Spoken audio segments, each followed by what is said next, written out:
What's your fondest memory of doing original Hero?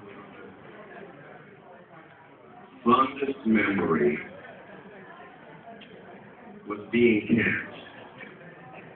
Not because not even so much, I mean, every actor wants a job, but because I got a job as the new kid with Frank Welker, with Peter Cullen, with Chris Latta, with, I know I'll forget people, with Neil Ross, with Jack Angel, with, I mean, people that I had known of, but this was the first opportunity I had to work with.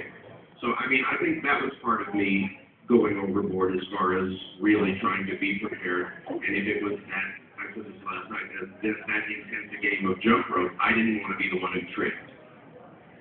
So, you know, and I was working with heroes. I just left out Scatman Carruthers. I could listen to him talk forever and only wanted him to talk forever. So I was in the presence of heroes of mine, and we all sort of grew up together. And I'm not undervaluing my contribution. I was cast because they decided I was right. I also thought, how am I going to sustain this much vocal stress for a long period of time? What if there's more than one episode a day? What if it gets picked up? What if it goes on? So you find it as you need it. It's just like any other muscle, you know. It's like going to the gym every day, and you get stronger. You get stronger when you work out, and we worked out for very long periods of time.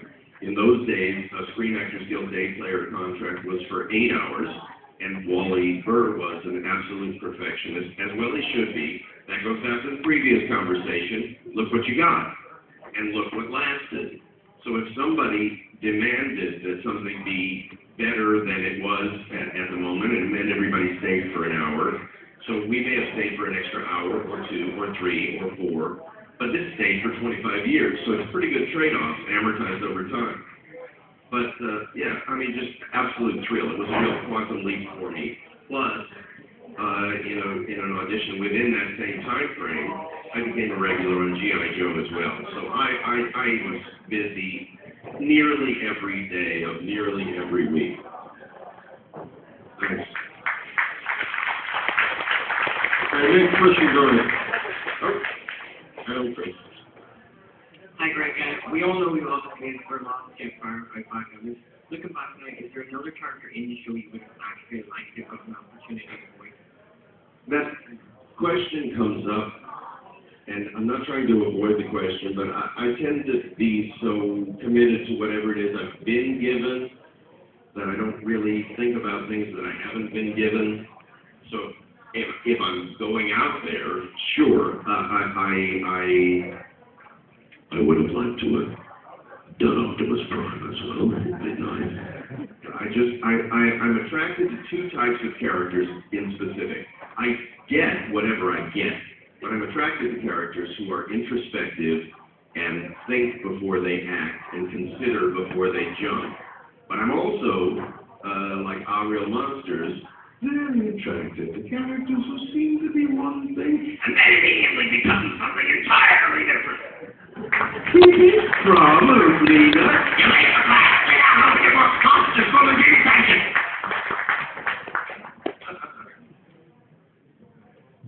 So it's like that.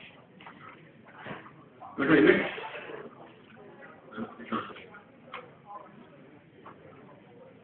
What was your first impression of the Transformers movie script when you first read it?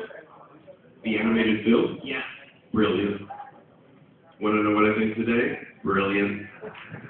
Twists, turns, storyline changes, character development, delineated characters who were different from the other characters, not interchangeable.